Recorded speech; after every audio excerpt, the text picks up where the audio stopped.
And you're live, John. Okay. Good morning, everyone. I am John W2XS. This is the QRP forum. I cannot see you. You can see me, but I'm going to turn that off shortly. In fact, I'll do it now.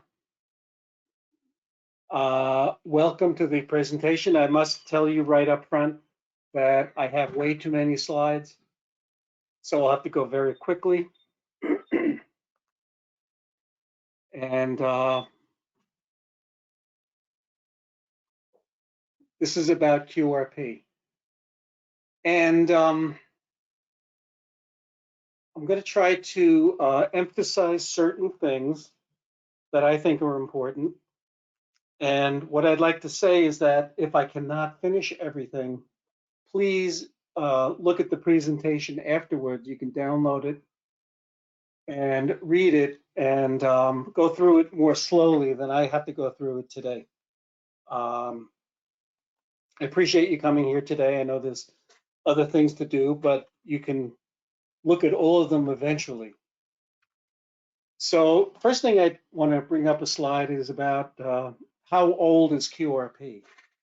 And I did a search as an ARRL member. I did a search on the archive, the article archive. And the first article that came up was from 1927.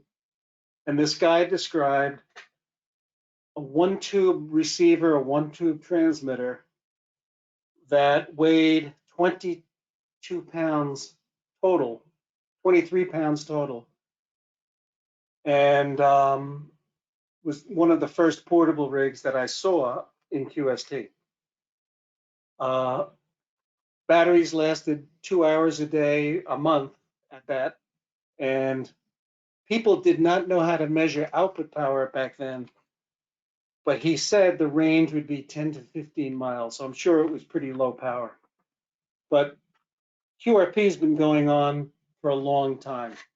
And since I ran out of time last year on certain things, I've changed the order a little. I'm going to start with antennas. And I'm going to describe 5 different types of antennas. The end-fed half-wave with a 49-to-1, the end-fed non-half-wave with a 9-to-1 transformer, my favorite, the center-fed 40-meter dipole, magnetic loops, and a short-loaded whip. So first we get to the end-fed half-wave antenna, and I'd like to say there is a handout that you can download and look at when you get a chance. It's got much more information on some of these things, like the EFHW. I had so much to present about this topic that I couldn't put it in the presentation. So I was told to make a handout, and that's what you can download. And the end-fed half-wave is really a special antenna. We have to remember what we're trying to do in QRP. We're trying to radiate a signal. And on 40 meters, 7 megahertz, we radiate a signal, and it's a sine wave. It goes up, comes down to 0, goes back down to negative, comes back up to 0. That is a wave. And the wave has a certain length to it. A half wave antenna is a typical dipole type of antenna. And for 40 meters, the half wavelength is 66 feet. So the end-fed half wave, if you take a 66-foot piece of wire and you feed it in the center, it's about 50 ohms. And there's no reactance there. And I was hesitant to how far into the depth to go. So I'm going to have to leave it very shallow and say that a half-wave, end-fed half-wave does not have reactance to deal with. And that's a whole electrical term that goes along with complex impedance, things like that, reactance. So the matching unit is a resistive thing, And in this case, the 49-to-1 transformer takes the 3,000 ohm resistive input at the end and converts that down to 50 ohms. So if you look at this picture, the rig is connected to the transformer with a piece of cable, and that is matched. That's 50 ohms. So there's no reactance. This whole thing is happy, and the antenna radiates very well. That's the other property of an antenna. You want it to match the transmitter, excuse me, but you also want it to radiate properly. And this certainly does that, and it's simple. You only need one support. You can get away with a cheap pole, piece of wire, and this works on multiple bands. If you use a 66-foot wire, you can use it on 40, you can use it on 20, and probably 10, maybe 15. So I call that a multi-band antenna. Here's an end-fed, not half-wave. This is a different situation. It looks very similar. The diagram looks almost the same, but the difference is that the antenna is not half-wave anymore. It's some other number. And that means it's going to be either too short or too long for certain bands. And that means it's going to have reactance. What do you do with reactance on an antenna, which is kind of a bad thing? You tune it out. So you need a tuner inside the radio, and that will match the transmitter to this whole antenna system. But it also means that this VNC cable is not going to be 50 ohms anymore. It's going to be under mismatch. Might have some loss there. You want to keep that as short as possible. But and again, there's reactance that's going on. If the antenna is too short, you need an inductive reactance to balance out the capacitive reactance, blah, blah, blah.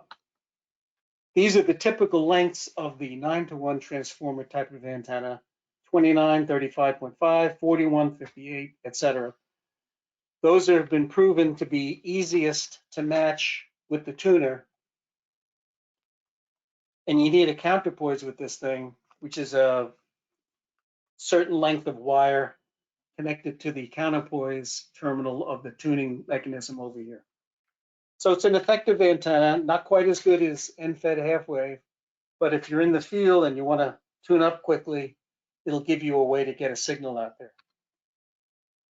This is my favorite antenna. This is the 40 meter, this is the, I call it a center-fed ZEP. And it's 33 feet on each side of the dipole type of antenna, fed with cheap 300 ohm twin lead. And again, the handout has much more information on how to make this and what it does and things like that, and what a standing wave is and all that. Stuff I could not get into because of time on this presentation. But I love this antenna, and I try to use it every time I go out into the field. Cheap 300 ohm twin lead is getting harder and harder to find. But I've tried twisted pair telephone wire. I'm not sure I really like that much. It's described in the handout, but if you can find some flat 300 ohm cheap twin lead, that's the best. But there is a guy here, WV0H, who describes an antenna that doesn't use any feed line. The antenna wire is also the feed line. And this has a lot of possibilities. So you can look at this guy's blog spot here. He's got a lot of interesting things that he shows. Next, we talk about the magnetic loop. The magnetic loop is a small antenna. It's not as efficient. That's the other thing about antennas. If you have an inefficient antenna and you start out with some power, like 5 or 10 watts, an inefficient antenna is not going to radiate all of the 5 or 10 watts. Some's going to be lost. Some power is going to be lost in the system. And if you're 50% efficient, you're going to lose half the power before it gets radiated. And that's not a good thing at any time, I think. It's really not that great for QRP. You want to use all of your measly little power that you have. But the loop is a popular antenna, and the cheapest one I've seen is from the CQ magazine, $35. The most expensive that I've seen is this one that's advertised in QST, HG3, $3,000. But, you know, at first that's a shock. Who would ever pay $3,000? Blah, blah, blah. But if you're stuck in a HOA type of environment and you're really desperate to get on the air and you have an amplifier, this might be a solution. And if you have the money. So this picture on the left, the reason I put that in there is it just looks like it wants to work. I can see the signals coming over the mountain there and hitting that antenna. And I have a couple of those, you'll see. This is the loaded whip. This is the Elecraft version of this little mini whip they have. And I actually have one of these. And there's a picture right there of me at a beach with this antenna. And I actually did work people. It was a little difficult because the antenna is very inefficient, very small, but that means it's easy to set up and easy to carry. Everything goes in this little case. And again, here's a picture of the antenna on a tripod out in the open. It just looks like it wants to work. You can see the signals coming from all kinds of DX locations hitting that antenna. Amazing. So here's where I have way too many slides, but I didn't want to take them out because, you know, again, you can go through this at your leisure sometime later. But this is pictures I've stolen from QRZ.com mostly and other places. You know, if I see somebody selling QRP equipment, I'll go to their QRZ.com page, and sometimes they have some interesting things, and I've borrowed some of those, quote unquote. And this is where we do QRP. Picnic benches. Sometimes we drive to the beach and set up an antenna and a pole, go to the park. And some of these pictures are representative of what people do with QRP. And this is the real fun, I think, of QRP. And here's W1PID. He documents little trips he goes on very frequently. And he and his wife go out for walks and hikes, and he documents. He brings a rig and makes 20 minutes worth of QSOs, and you have to go see that. Go to his website and take a look. This guy, W6PNG, also, look at that view. Imagine bringing a QRP radio up the mountain and working like that. He has KD8ZM. I thought this was interesting. He Velcroed things to a clipboard. And, you take your clipboard out and everything's on there, and, bring it outside somewhere and you operate. And again, these people have more information on their QRZ.com pages, so you can just look up their call. Here's W4TJE out in the woods somewhere with his trusty companion. W0BNC. It just looks like a peaceful place. And there he is on the lakefront with his little KX2 and his QRP guys paddle and his protective rack mount, not rack mount, but protective sides. WB2FEV has a lot of stuff on his treks outside. This is a graph on the bottom of one particular outing he was on, where these are all the people he contacted. that particular day. So, you can see it goes all over, even Germany, France. That's the fun of this, working some DX. And by the way, I don't know if I mentioned it at the very beginning. My first slide had the solar peak. We just go back there quickly. There it is. July 2025 is the next peak. So bands are starting to improve, and this is a good time to be interested in QRP, in my opinion. Here's WB2SMK. He's got two setups here. One is the QRP setup on the top. He's got his UKITs, HB1B transceiver, little battery, little key, of course, sunglasses. Down on the bottom, he's got his 100-watt setup. And, a lot of people are doing POTA now, Parks on the Air. There's a forum on that following this one today. Parks on the Air is something that has exploded, I think.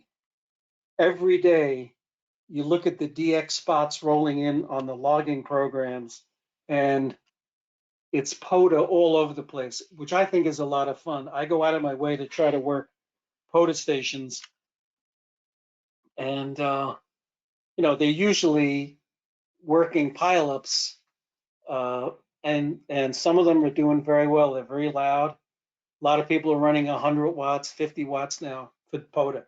It's also good for QRP. In fact, this guy, K8MST, 10 watts is more than enough on the side of a mountain.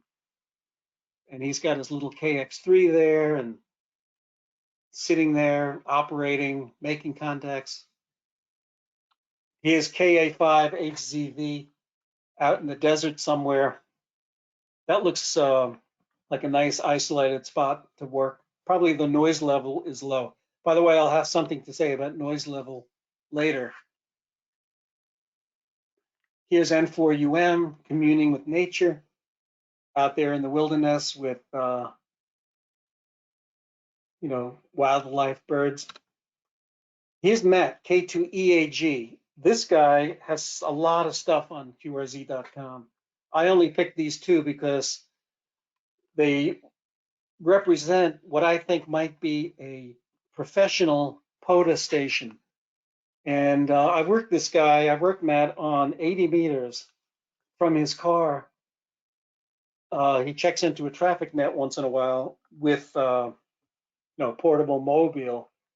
And if you go there, you'll see all kinds of pictures of this little thing he drags around. So he's almost like a professional POTA guy. And he and his wife have a lot of fun cruising around New York State, operating ham radio. K2WGM looks a little bit cold to me, but he's an outdoors guy, likes the winter, and what better way to combine two hobbies? Looks like he's a skier and a ham radio operator. Here's KE2SD. That looks like a relaxing place. Catch up on your reading when you're not operating. The VE3WH looks very comfortable. Looks like he's enjoying his outing with his QRP rig. Look at that view. VA3PCJ. KC3MIO, look at that view also. He's got his mountain topper there on the top. Looks like a 3D printed key. Headphones, really good stuff. WB2HLM operates from his boat. He's got a lot of stuff on his QRZ page too, but I picked this picture. Representative of where you can do QRP. K1EY, again, out in the woods. It's got his KX2 using external power, but the KX2 can use internal power. He's running 13 volts. You can see the KX2 has a built-in voltmeter, built-in paddle connected to the antenna out here. So he's all set. This guy, Golly, G0LLY, put everything on a cart. And this is kind of a fun thing. Just take it down to the beach, take it out to the woods or whatever you want to go. Ready to go wherever you are. K80K, look at those views, beautiful. Same with W7EE. Beautiful place to set up a QRP rig. There's one of my favorites, the K1. And it's tuned to the QRP calling frequency, probably 14.060. WA4CHQ on the Chesapeake Bay there. Looks like a nice setup, very portable. This guy, AE5X, is using one of the new, excuse me, transceivers from WA3RNC. Bicycle mobile, that's pretty cool. WI2X, you got to go to his or their, I think this is a club, QRZ.com page. It's just filled with pictures like this. Just unbelievable places they've gone to operate POTA and QRP. KB4CO, I hope this is Photoshop. I said that last time, but makes me very nervous.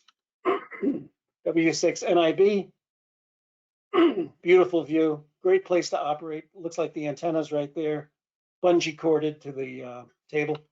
N3DL, likes to get out, see the country, operate. KN2X, he's got two different stations here. Top one is the QRP station. Excuse me. It's got a KX1 battery operated with the key, and there's a 100-watt rig over on the right, maybe an Alinco or something. And down on the bottom picture, he's got his PVC pipe Go kit. Just pick that up. It's got the battery, it's got the rig, the tuner. And just pick that up and go out to a picnic table. K4SWL. You have to see everything this guy has on his website. Very active guy, reviewer of QRP equipment. There's his KX2 in the woods on a table, and N0SA paddle. I have a slide on paddles. Hopefully I won't run out of time. K3WWP, this is interesting. I just worked him in December. This guy has made a QRP QSO, at least one per day, for 10,000 days. That's over 29 years. And last year, I worked him on December 14th, 2021, QSO number, day number 9994. This year, I worked him on December 19th, 2022, QSO number 10,365, and he's still going. I just worked him the other day. So if you hear him on the air, please give him a contact to keep this streak going. I don't know how he did it. I don't know if it's even possible for anyone to ever try to do that again. QRP is fun at home too. In the handout, I have a description of the switch that you see there on the left that can switch from one QRP rig to another. It's just a balanced antenna switch using a ceramic switch inside an old printer box. I thought it was the greatest thing since sliced bread, combined with those two ceramic knife switches. You determine that if you look at it. But it's an easy way to switch at home. And I love using QRP at home. Sometimes only do that, even though I have a 500-watt radio station sitting next to it. Okay, so now I'm going to get into the history of things. And this year I've included Kenwood, ICOM, Yaesu. But it starts with Ten-Tec. Ten-Tec was the first company that I know of that offered commercial QRP stuff. And they offered these modules that you could build and put together and make a little QRP rig, $795 each. This was in 1969. Then they said, all right, let's put these modules inside a little chassis, and they came out with this Powermite series of QRP rigs, and they weren't the greatest, but they were portable and they were fun. Then they came out with the Argonaut, and I can't go into this too much because I'm already behind time. But the Argonaut was a revolution. It had QRP in mind. You could turn off the dial lamps to save battery power. It had a built-in SWR meter. It covered 80, 40, 20, 15, and 10, which were the bands that we were allowed to use back then. And it was solid state, 100% solid state, no tubes, of course. And then it just grew. The Argonaut 505 came out, and then they branched into all different models until they got to the Argonaut 6, which was kind of popular. It didn't have 60 meters or 12 meters, which I think 12 meters is a very good QRP band, especially now with the sunspot cycle coming on. And it drew a little bit too much battery current, so it wasn't 100% portable efficient, I think. And then right after this, Tentec ran into hard times and still have not emerged back into the ham radio market. They had other rigs, the Argosy, which is on the top right. I had one of those. It was a really nice little rig, 50 watts or 5 watts. There was a switch on the back. Full break-in QSK, CW. And then towards the end of their ham radio days, they came out with this model R4020, which was basically the UKITS transceiver, and you know, tried to continue their QRP presence with that thing. It's a good rig. If you have one, it's fun. Here's the 13XX series. Not such a great radio, it needed some modifications, but people built it and used it. Mono band, only covered one band.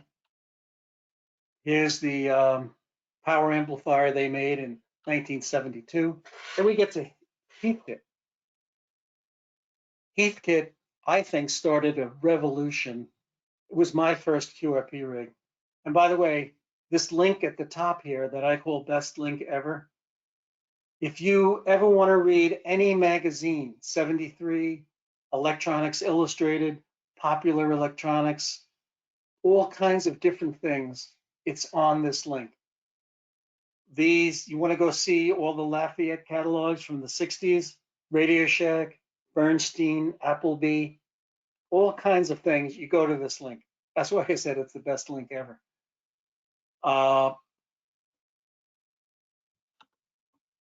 But the lunchbox was something they came out with in the 50s, and it was fun in its day.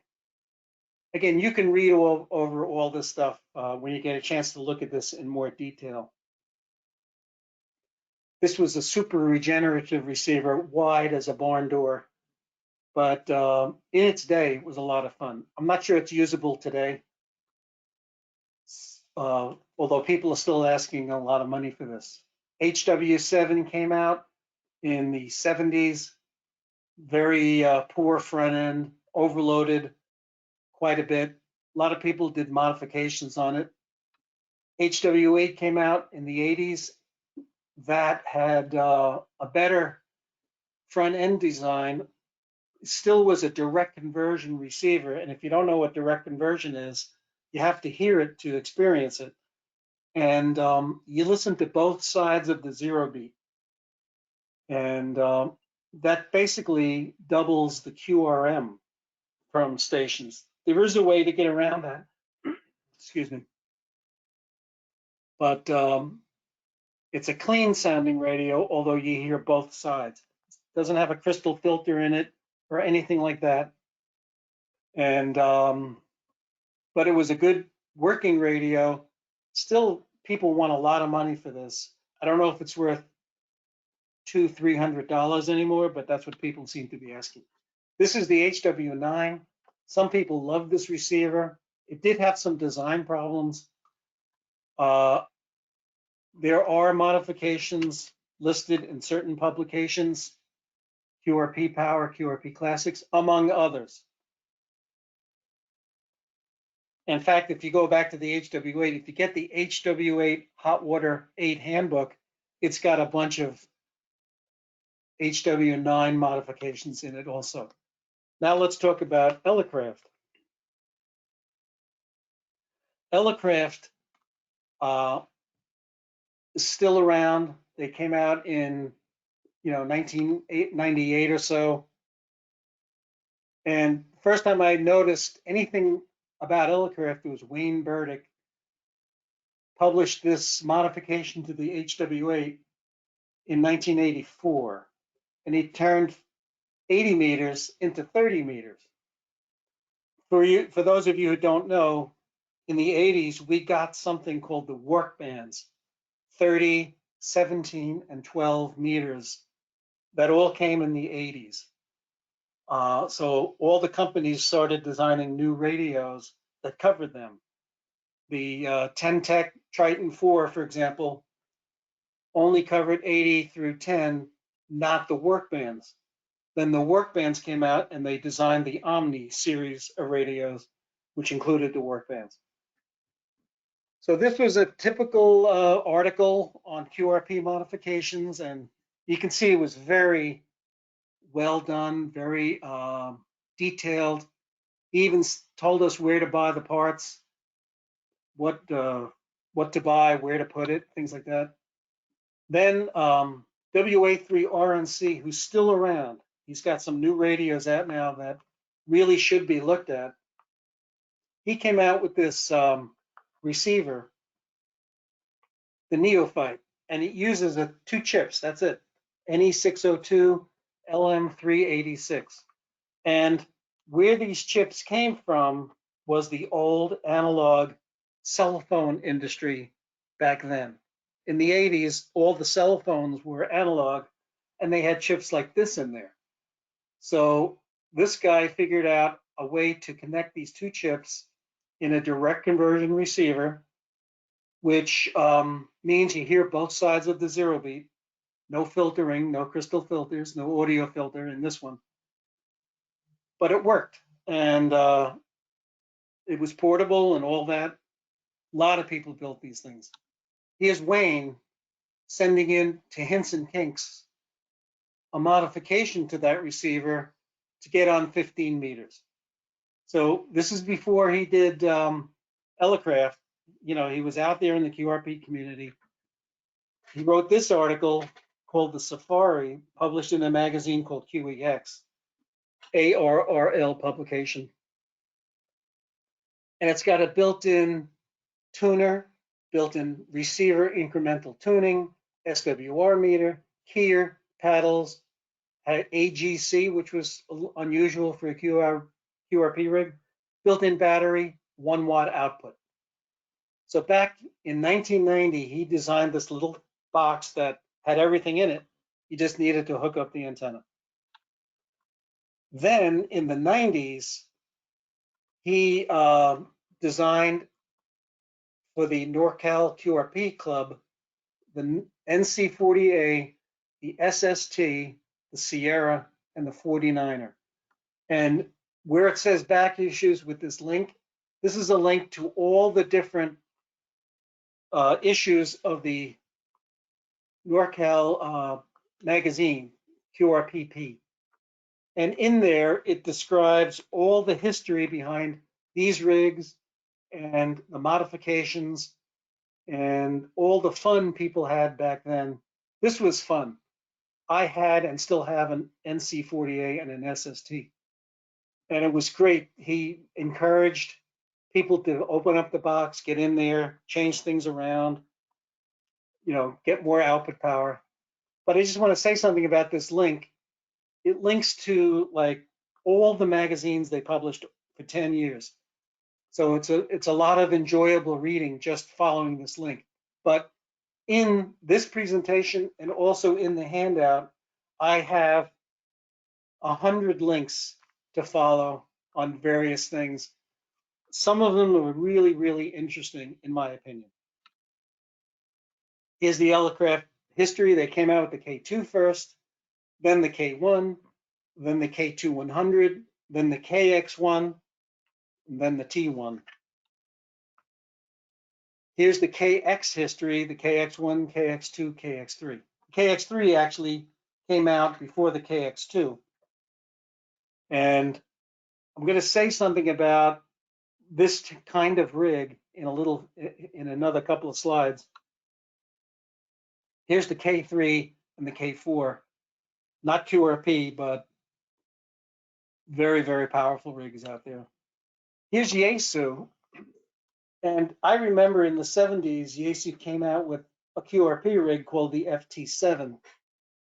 And all they did, well, not all, but what they did was they took the 100-watt rig at the time and took the finals off and just used the drivers, made a 100-watt rig into a 10-watt rig. And that was the FT7. Then in 2001, they came out with the FT817, which covered HF, VHF, and UHF. And this thing exploded on the market and still is very popular. They went through a few iterations, minor, these are very minor iterations.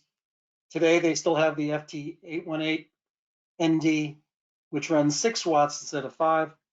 I heard something about they're having trouble getting parts for this thing. It may be discontinued. I'm not 100% sure yet. Here's ICOM. Back in 2003, ICOM came out with the 703, based on the IC 706, which is a 100-watt mobile rig. What they did was they took the 100 watts, made it a 10-watt rig, called it the 703, and came out with a different variation, a couple of variations of that, 703 plus. Then they came out with recently the 705. And if you like ICOM, they offered the 705 because they were so unbelievably successful with the 7300. Every ham in the world has a 7300, it seems. I don't, but the 705 is based on that. Again, it's kind of like taking the 7300, taking out the finals, and there you have a nice 10-watt rig left. Same with Kenwood. Kenwood in the 70s took their TS120 and made the TS120V, 10-watt version of a 100-watt transceiver. Then the work bands came out, and they made the TS130V. But it's not necessarily designed for QRP other than it only runs 10 watts. Still takes a lot from the battery. So you need a hefty battery supply for this thing. And I don't think Kenwood has a rig today. Let's talk about some other QRP rigs that are out in the market. I'm just going to have to brush over this. But here you see a selection of different rigs. Very popular today. Xiegu is a popular Chinese manufacturer. A lot of people have it. Here's some additional rigs. Mountain Topper. Lots of people have those. They are really great rigs. Very low power. You can run on a 9-volt battery and still get decent output power from the thing. Foursquare QRP company, QRP kits, QRP labs. Here's WA3RNC. And this rig down in the bottom, the TR45, is fairly new. He's just now getting around to offering that. It's been a while since it was first developed, but this thing has 5 bands, built-in battery, built-in tuner. It's a manual tuner, but it's built in. So with this rig, all you need is an antenna. And you should seriously look at that if you're in the market for a radio. These are some older radios. The MFJ Cub is still around. RGO1 down at the bottom is a nice little rig, 50 watts, it's kind of expensive. Here's some additional radios that are out there. Here's the WA3 RNC actually 4-band rig down on the bottom. The only disadvantage to that rig is no built-in battery, no built-in tuner, but it's a nice rig. It's gotten good reviews. Here's the latest mountain topper that I think they're starting to produce again now that the parts shortage is somewhat over. If you're interested in a QRP paddle, here's a selection of different paddles. I have the Vibraplex Code Warrior and the Bulldog and the Paddlet. They're all kind of nice, but all of these are nice in their own way. Just do a search on N0SA, and he doesn't produce them all the time, but next time he produces them, if I time myself properly, I'll get one of those. You can make paddles. Here's a selection of Homebrew paddles. On the left, there is a Cootie, which makes dots and dashes by your timing on how you swing it from the left to the right. It takes a while to get used to something like that, but if you develop a nice fist, it's very unique and kind of fun. So this is a fun way to send CW. In this month's, I guess December, maybe January, QST, this guy, AH6CY, developed a little coin-based here paddle with micro switches. So that looks interesting. And on the bottom right, if you go to K4IBZ's QRZ.com page, he's got loads of rigs and loads of paddles. This one's made from a tweezer. So it's a cootie kind of thing. Both sides make, contact. It's not dots and dashes. It's how you use the thing. Accessories. The more that's built into the radio, the less you have to carry around. This is why I like the KX2. It's got all this stuff, except the dummy load, built into the radio for the most part. Speaker, output meter, here, tuner. On the bottom left there is a little meter to measure something called volts, amps, amp hours, and watts. That's the DC input power of the radio. That's built into the KX2. When we get to batteries, since I'm kind of running slow, I'll just mention that amp hours is how we measure battery capacity. If it's a 10 amp hour battery, you can take 10 amps for 1 hour or 1 amp for 10 hours. Simply, I mean, it's more complicated than that, but in a very simple matter, that's basically what it is. I recommend for batteries, I recommend the lithium-ion batteries. I recently bought a Bioenno 15 amp hour, 12 volt battery. I'm very happy with it. It's not as big as you might think. It's light. And that's what most people are using these days. Very few people are using the sealed lead acid batteries anymore. I am, because I happen to have a couple. But if you're going to buy something new, buy lithium iron phosphate from Bioenno, or there's plenty of people selling batteries out there. I happen to think Bioenno is a reputable, good company. Here's a blurb on how good they are, but I'm not going to read that. You can read that when you get a chance. I'd like to just say a couple of words on switching versus linear power supplies. Switching power supplies are nice and small, but they do generate radio frequency interference. Analog is big and heavy, but there's no radio frequency interference. And if you look at the front panel of this power supply, you'll see there's a knob called the shifter. What does that do? That moves the frequency of the RFI up or down. So if you happen to be listening to a station on 40 meters and you hear a buzzing in the background, that's the power supply doing its job. It's doing its switching, and you can move the switching frequency up or down a little bit and move the interference out of what you're receiving. So this company, RNL, knows that switching power supplies can affect the receiver, and they allow you to move the switching frequency. Pro Audio Engineering has a supply that they call low RFI. So you might want to try that if you need a power supply. And I didn't want to take this out. I wanted to mention this slide because it's so important.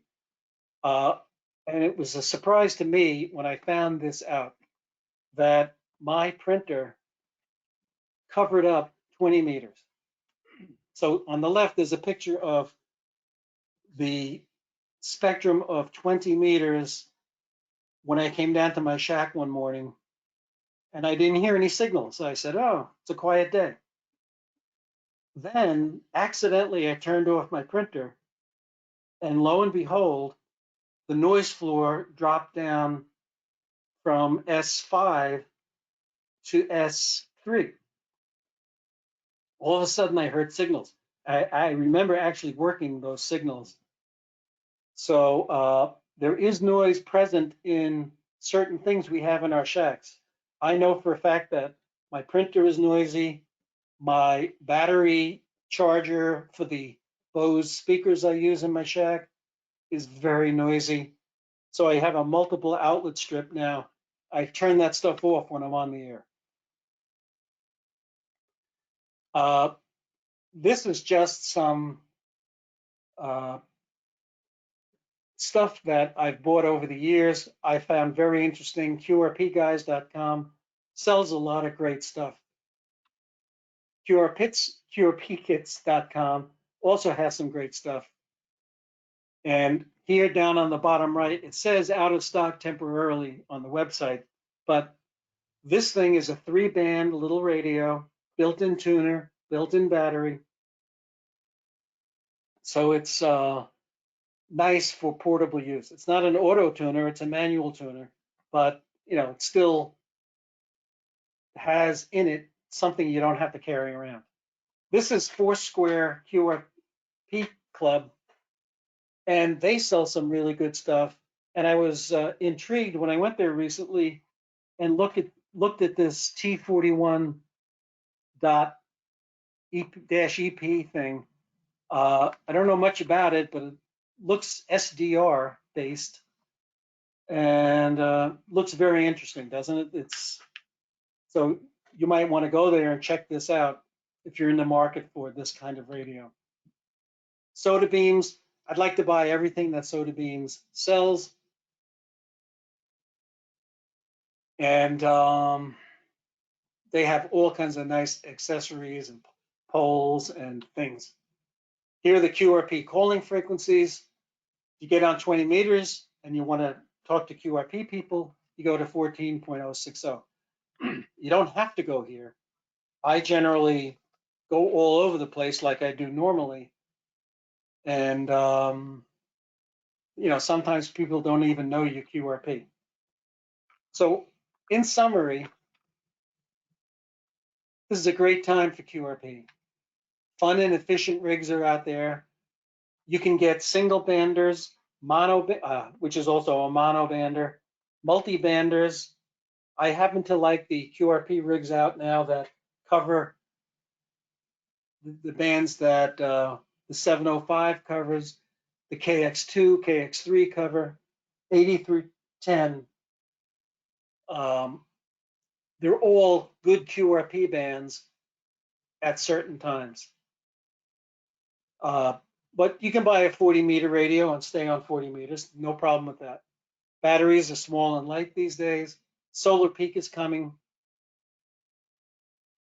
It's really great.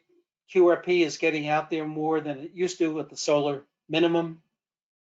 Don't skimp on the antenna. Let the entire wave get radiated. Again, in the handout, I mentioned things like standing waves, wavelength, reactance, all kinds of stuff. But we want an antenna that does two things. First thing is it's matched to the rig, which is usually 50 ohms. And then also, once it's matched, you want something that's an efficient radiator. It sends most of the signal out into the ionosphere as opposed to going up in heat and smoke and loss. Don't let lossy coax get in the way of using up your precious power. Let it all get radiated.